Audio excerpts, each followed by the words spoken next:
салом тамошобинони гиромӣ, барномаи маълумот аст манзури шумо. дар ин навбат мо тасмим гирифтем ки доир ба зиндагии аҷиби сӯзанак, таъсири зеҳни сунъӣ ба ҳаёти инсон ва тарзи дурусти интихоби ғизо ба шумо далелҳои ҷолибро пешниҳод намоем. моро ҳамраҳ бошед. сӯзанак ба зерсинфи ҳашароти болдор мансуб буда, зиёда 6000 намудро дар бар мегирад. ин навъи ҳашарот қариб дар ҳама ҷо ба истиснои қитъаи Антарктида паҳн шудаанд. маълумоти бештар дар бахши аввали барнома.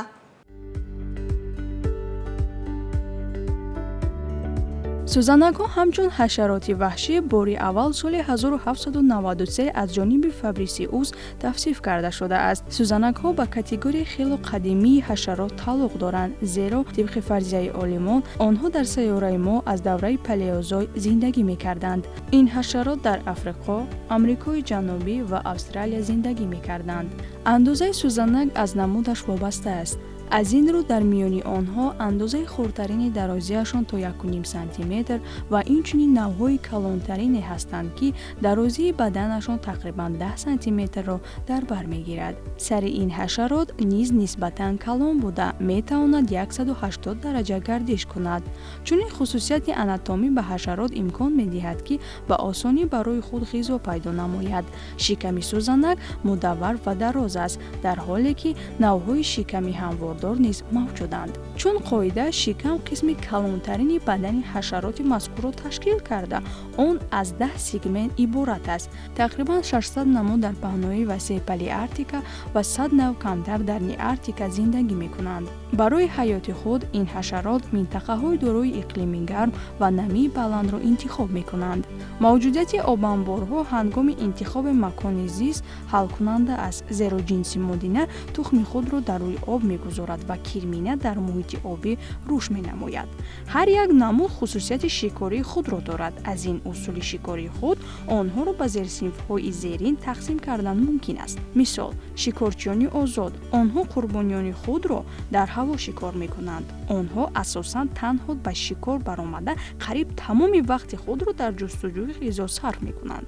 шикорчиён дар интизори сайди худ майдони зисти худро аз назар мегузаронанд. агар қурбонии эҳтимолӣ дар мавзеи мушоҳидашаванда пайдо гардад, онҳо ба он ҳамла мекунанд.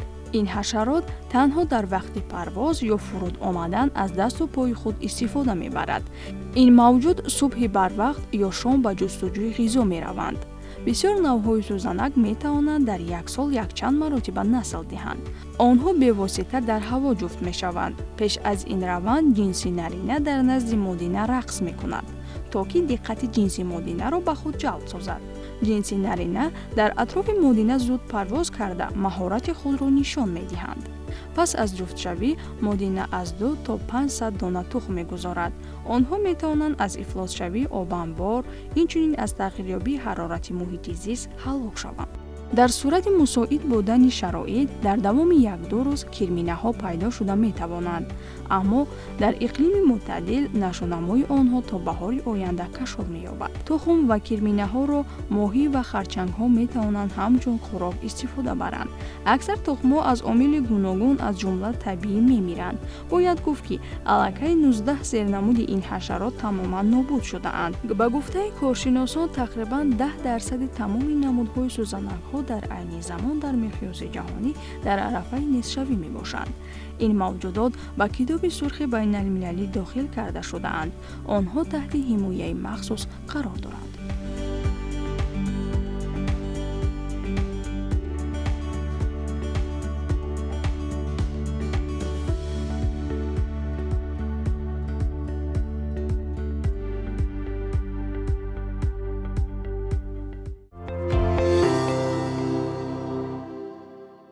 технологияи инноватсионӣ дар ҳаёти имрӯзаи мо нақши муассир дорад. он тамоми соҳаҳои ҳаёти моро фаро мегирад, аз алоқа то тиб ва илм. яке аз мисолҳои барҷастаи пешрафти технологӣ зеҳни сунъӣ мебошад. мехоҳед дақиқтар атрофи ин мавзӯъ маълумот дошта бошед? пас бахши навбатии барномаро тамошо кунед. замоне ғояҳои афсонавӣ дар бораи мошинҳое ки қобилияти фикр кардан доранд вуҷуд доштанд, ки ҳоло ба воқеият табдил ёфтааст. зеҳни сунъӣ аллакай мошинро идора мекунад, мусиқӣ менависад ва ҳатто ба табибон дар ташхиси бемориҳо кӯмак мерасонад. зеҳни сунъӣ имконияти тарҷума кардани матнро аз як забон ба забони дигарро дошта, он ба мо имкон медиҳад, ки бо одамони дигар кишварҳо ва фарҳангҳо муошират намоем. чатботҳо ёрдамчиёни виртуалӣ мебошанд, ки метавонанд ба саволҳои мухталиф ҷавоб пайдо кунанд, маслиҳат диҳанд ё дар иҷрои вазифаҳои гуногун кӯмак расонанд. онҳо аллакай дар соҳаҳои хизматрасонӣ ба мизоҷон кор мекунанд. айни замон роботҳо метавонанд дар истеҳсолот кор карда, дар гузаронидани амалиёти ҷарроҳӣ ёрӣ расонанд, ҳатто пиронсолонро нигоҳбин кунанд. зеҳни сунъӣ ба ҳаёти мо то рафт бештар таъсир мерасонад. вай бисёр мушкилоти инсониятро ҳал карда метавонад. бо вуҷуди ин муҳим аст дар хотир дошта бошед, ки зеҳни сунъӣ асбоб аст, на ҳадаф, ва мо бояд онро ба манфиати инсоният оқилона истифода барем. технология як қувваи тавоноест, ки метавонад ҷаҳонро тағйир диҳад ва зеҳни сунъӣ яке аз намудҳои дурахшони он мебошад. зеҳни сунъӣ танҳо технология набуда, балки як саҳифаи нав дар тарихи башарият аст. мафҳуми зеҳни сунъӣ бори аввал пас аз асари алан тюринг дар соли 1950 мошинҳои ҳисоббарорӣ ва зеҳн мавриди баррасӣ қарор дода шуд. пас аз 6 сол дар соли 1956 ҷон маккарти истилоҳи зеҳни сунъиро дар аввалин конфронсе, ки оид ба ин мавзӯъ дар коллеҷи дартмут гузаронида шуд, истифода бурд. зеҳни сунъӣ чӣ гуна кор мекунад? саҳмгузори TechTarget Эд Бернст қайд кард, ки сохтори зеҳни сунъӣ тавассути ворид кардани миқдори зиёди иттилоот, таҳлили он барои таносуб ва намудҳо ва сипас истифода аз натиҷаҳо кор мекунад. чатботҳое ки матни воқеъиро таҳия месозанд, аз рӯи ин принсипҳои муайян кор мекунанд. барномасозон ба 3 ҳадафи асосӣ тамаркуз мекунанд: омӯзиш, ҷамъоварии маълумот ва эҷоди қоидаҳо барои истифодаи ин иттилоъ. мулоҳиза ин интихоби алгоритми дуруст барои ба даст овардани натиҷаҳои дилхоҳ аст. зеҳни сунъӣ миқдори зиёди маълумотро, ки ҳар рӯз тавлид мешавад, мегирад, таҳлил мекунад ва ба иттилооти муфид табдил медиҳад.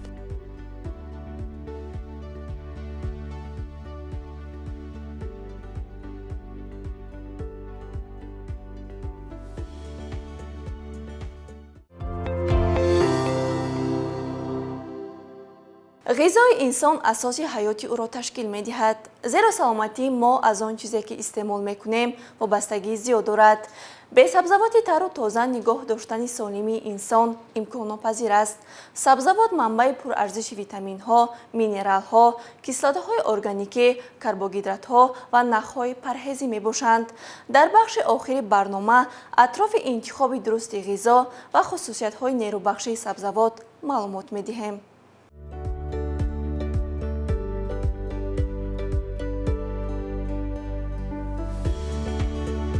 таркиби сабзавотҳои гуногун аз калсий, магний, оҳан ва витаминҳои A, C, E, K ва гурӯҳи B, кислотаи фолий, нах, пектин ва равғанҳои эфирӣ бой мебошанд. сабзавот дар кори узвҳои ҳозима ҳамчун таъминкунандаи асосии нахи парҳезӣ нақши муҳим мебозад. миқдори тавсияшавандаи сабзавот барои як одам дар як рӯз на камтар аз 400 грамм аст. ба ин сабзавоте, ки таркибаш аз крахмал бой аст, дохил намешавад. истеъмоли ҳаррӯзаи сабзавот на танҳо як одати хуб аст, балки аз вазни зиёдатӣ пешгирӣ карда, инчунин барои коҳиш додани хатари бемориҳои дилу рагҳо, системаи ҳозима ва пешоб мусоидат мекунад. дар таркиби сабзавот равғани эфирӣ ва кислотаҳои органикӣ мавҷуданд. ин ҷузъҳо ба беҳтар ҳазм шудани ғизо ва аз худкунии хӯрокҳои гӯштӣ ва моҳӣ мусоидат менамояд. сифати дигари мусбати сабзавот ин паст будани калорияи онҳост. илова ба витаминҳо ва минералҳо, сабзавот дорои фитонутрентҳо мебошанд.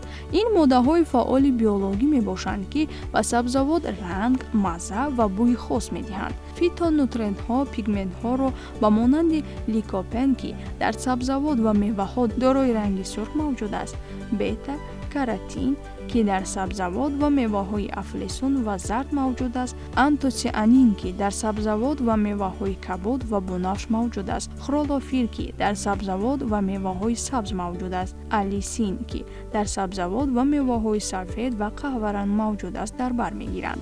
هنگام خریدن سبزوات با آن دقت دهید که آنها در کجا پرورش شدند.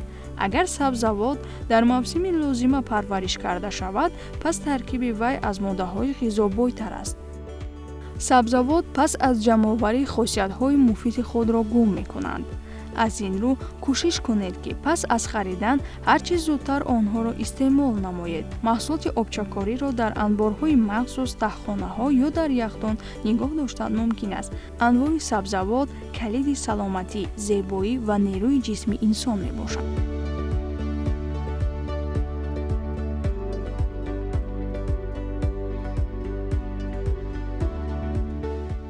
بینندگان گرامی، در همینجا برنامه معلومات به انجام رسید.